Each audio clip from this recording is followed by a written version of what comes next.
there are still reports of scattered violence in Abidjan. Meanwhile, Gbagbo remains at the Gulf Hotel after earlier reports indicated that he left the city.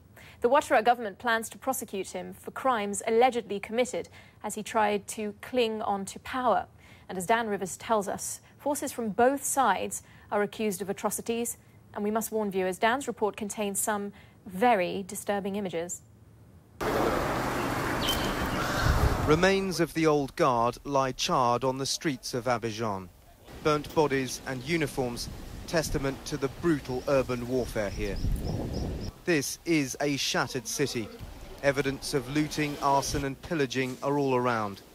The skeletal remains of businesses, livelihoods and people. The locals are telling us these bodies were lying in the street before they were set alight to stop the spread of disease, but you can still get a very powerful smell of decomposition. The Paris of West Africa has been brutalised. Once bustling streets are still quiet, but more people are now venturing out. In some areas, there are even reassuring signs of normality. We find Abbas, a pizza delivery man, out on his rounds. He tells me the last few days have been difficult, but now he's able to move around the city again. And that's in part thanks to these men, former rebels now running the country. Lightly armed with assault rifles, these men are from the north, but are now patrolling the streets in unmarked pickup trucks. It is the forces of Alassane Ouattara who are in charge of this area of Abidjan, but elsewhere we're getting reports that there is still fighting going on. Everywhere, security is fragile. For this Lebanese community, the presence of Ouattara's Republican troops is welcome, although Yasser tells me not all can be trusted. He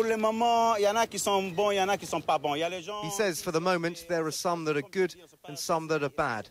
It's difficult to tell who is who, he says. But one thing is now clear. President Ouattara has overwhelming support.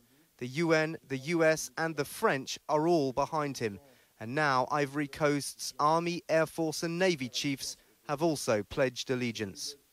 The question is, can he also galvanise his divided people behind him after so much destruction and bloodletting by both sides? Dan Rivers, CNN, Abidjan, Ivory Coast.